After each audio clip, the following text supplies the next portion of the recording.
Hello students, welcome to my channel Education Learning Hub. We will do QBasic statements today. Good morning class 6th. First of all, happy new year to everyone. I hope you have enjoyed your winter vacations. So today we'll start with the lesson number 10, QBasic statements, right? Put the date today, 2nd January. So, hi students, you have learned about introduction to QBasic in the previous class. Let us learn about the statements of QBasic in the chapter. A program is a series of commands or statements which is created to do a specific task. Program क्या है? Program है series of commands और statements जो कि लिखे जाते हैं एक पर्टिकुलर टास्क को कंप्लीट करने के लिए.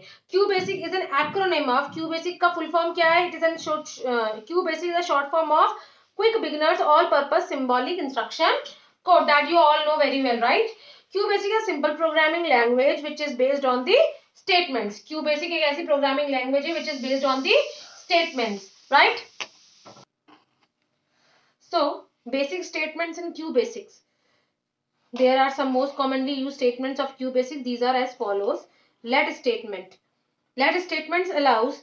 Let जब हम मैथ्स पढ़ते हैं तो मैथ्स में हम क्या करते हैं, जब हमें वेरिएबल डिफाइन करना होता है तो हम लेट का यूज करते हैं. Let the value be x. वैसे ही हमें जब स्टेटमेंट रन करना होता है, रन टाइम में जब हमें इनपुट लेना होता है तो हम वेरिएबल को लेट से डिफाइन करते हैं. Let statement allows a programmer to enter data और information into the computer before the execution of the program. It stores the value in the computer's memory. जो भी वेरिएबल हम लेट के साथ लेंगे, लेट एक्स इक्वल्स टू 15, तो हमने क्या किया, जो 15 की वैल्यू है वो किस में स्टोर करवाई है? एक्स में स्टोर करवाई है, ठीक है. और यहाँ पे y की वैल्यू 25 जो है वो किस में स्टोर हुई है? y में स्टोर हुई है. तो ये जो x और y है ये वेरिएबल है जिसमें हम वैल्यू को स्टोर करवा रहे हैं. So let x equals to 15, let y equals to 25, let s equals to x plus y. तो जो इनका टोटल आएगा x प्लस y मतलब 15 प्लस 25, जो भी आंसर आएगा 0 और 40, जो भी आंसर आएगा वो किस में जाके सेव हो जाएगा? एस में. वेरिएबल चाहिए इस वैल्यू को भी स्टोर, जो ये वैल्यू आई है इसको भी तो स्टोर करने के लिए कोई वेरिएबल चाहिए, तो ये जाके किस में स्टोर होगा? एस में. इसीलिए यहाँ पे लिखा गया है let s equals to x plus y. So again जब ये एक्स प्लस वाई हो जाए तो आप प्रिंट कर दीजिए एस. एस जो क्या होगा, जो इनका एडिशन होगा वो एस होगा. तो प्रिंट 40 आपके आउटपुट स्क्रीन में यहाँ देखिए 40 लिख के आ रहा है. Clear? CLS statement.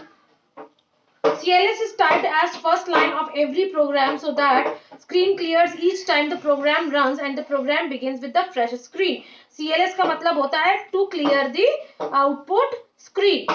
Output screen जो भी है उसमें जो भी पहले का रिजल्ट आया हुआ है उसको क्लीन करके मेरा new and fresh result display करिए, ठीक है. तो सीएलएस स्टेटमेंट जस्ट आपका यही काम करता है कि वो आपका प्रीवियस जो भी रिजल्ट्स होते हैं आउटपुट स्क्रीन में उनको इरेज करके it will provide you the fresh screen. ये होता है सिंटैक्स. सीएलएस रिमार्क डालिए, this is my first program. CLS print I love my computer and, ठीक है.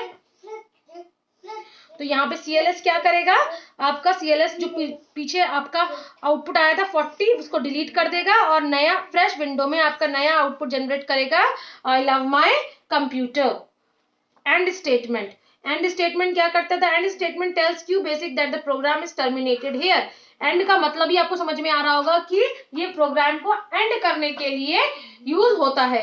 टर्मिनेट मतलब खत्म करना, कि हमें ये प्रोग्राम यहीं पे खत्म करना है, ऑफ करना है, तो we will use the end statement. So QBasic was created in 1987.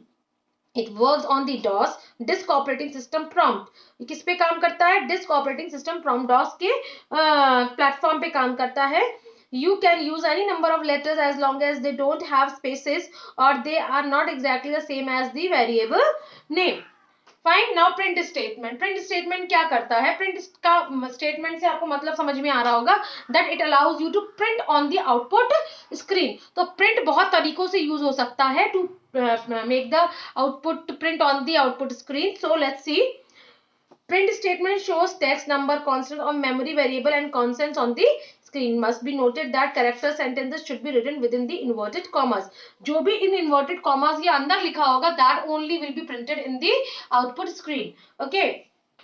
First of all अगर यहाँ पे लिखा है प्रिंट 9 तो इसका आउटपुट स्क्रीन क्या होगा, सिर्फ 9। अगर मैंने ऐसा लिख दिया है प्रिंट 9 तो आपके आउटपुट स्क्रीन में क्या लिख के आ रहा होगा, ओनली 9। ठीक है, प्रिंट 9 का मतलब राइट, तो ये हो जाएगा, ये एज इट इज प्रिंट नहीं होगा, ये होगा as it is writing character 9 to the screen. Numbers को आप, जो नंबर्स होते हैं उसको आप डबल कोट में लिखो या ना लिखो, वो आउटपुट स्क्रीन में प्रिंट होंगे। लेकिन अगर आप स्ट्रिंग को आउटपुट स्क्रीन, अगर आप स्ट्रिंग को डबल कोट्स में नहीं लिखेंगे तो वो प्रिंट नहीं होंगे। प्रिंट 9+7 ऐसे लिखेंगे तो 9+7 ही जाके प्रिंट में हो जाएगा। ठीक है, ऐसे ही प्रिंट होगा आउटपुट स्क्रीन में, प्रिंट 9+7। तो ये अगर हम डबल कोट्स में नहीं लिखेंगे इसको तो ये इसका एडिशन के फॉर्म में स्क्रीन में दिखेगा, और अगर हम डबल कोट्स में लिखेंगे तो ये 9+7 ही आउटपुट स्क्रीन में आएगा, इसका एडिशन आउटपुट स्क्रीन में नहीं आएगा। प्रिंट 8x5 का आउटपुट, क्योंकि ये डबल कोट्स में नहीं है इसलिए इसका कैलकुलेशन आएगा 8×5=40। प्रिंट 21/3 इसका भी डिवाइड होके आएगा 7। प्रिंट 14-4 इसका भी माइनस होके आएगा 10। सो a = 12, a को कौन सी वैल्यू असाइन करी गई है 12, b को कौन सी वैल्यू असाइन करी गई है 8, c को क्या असाइन किया गया है a + b मतलब इन दोनों का एडिशन, d को क्या असाइन किया है 2 × b मतलब जो b की वैल्यू है वो ट्वाइस हो जाए। नाउ प्रिंट b में क्या है 8 तो 8 प्रिंट होगा। प्रिंट सी में क्या है एडिशन 20 तो 20 प्रिंट होगा। प्रिंट डी में क्या है 2 × 8, 2 8 16। प्रिंट डी 2 × बी क्या है 8, हाँ तो 8 to the 16 होगा, ये गलत है, 96 नहीं 16 होगा। ओके, a = 12, a की वैल्यू क्या है 12 है तो प्रिंट a की वैल्यू हमने ऑलरेडी असाइन कर दी है 12 और हम बोल रहे हैं कि अब a को प्रिंट करो, तो a की जगह क्या प्रिंट होगा 12, a की जगह क्या प्रिंट होगा 12। ओके क्लास, आई होप आपको ये समझ में आया हो क्यूबिक स्टेटमेंट्स।